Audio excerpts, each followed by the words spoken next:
এখন কেন বুঝি মনে হয় arrange marriage is more better then love marriage. মানে যত বড় হচ্ছে এটা মনে হচ্ছে লাভ ম্যারেজে কি হয়, আমরা একে অপরের সঙ্গে আগে ঘুরে ফেলি, আগে আড্ডা দিয়ে ফেলি, একে অপরের সম্পর্কে জেনে ফেলি, 1 মাস 2 মাস একদম স্বর্গীয় একটা প্রেম থাকে, আমরা বলি হানিমুন পিরিয়ড এই পিরিয়ডটাকে সাইকোলজিক্যাল ল্যাঙ্গুয়েজে। এবং 2 মাস পর থেকে না ডেইলি বেসিসে কন্ট্যাক্ট মেসেজ কল চলতে চলতে না একসময় বোরনেস চলে, মানে আমরা বোর হয়ে যাই। আর ওই বোর হয়ে যাওয়া থেকে শুরু করে হয় দূরত্ব, যে ও তো আছে, ও তো থাকবেই, অ্যান্ড এই আছেই থাকবেই করতে করতে মিসকনসেপশন মিসকমিউনিকেশন হয়ে যায়।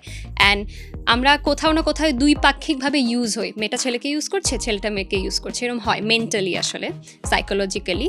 এবং তখন আমরা না ইউজ হতে হতে মিস ইউজ হই, অ্যাবিউজ হই, অ্যান্ড এই জিনিসগুলো এতটা বাড়ে তখন গিয়ে ক্রিয়েট হয় মিসআন্ডারস্ট্যান্ডিং।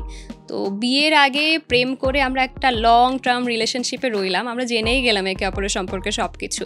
তো বিয়ের পর মনে হয় আরে ও তো আমারই রবে, কোথায় যাবে, প্রেম করেছে বিয়ে করেছে আমার সঙ্গেই রবে।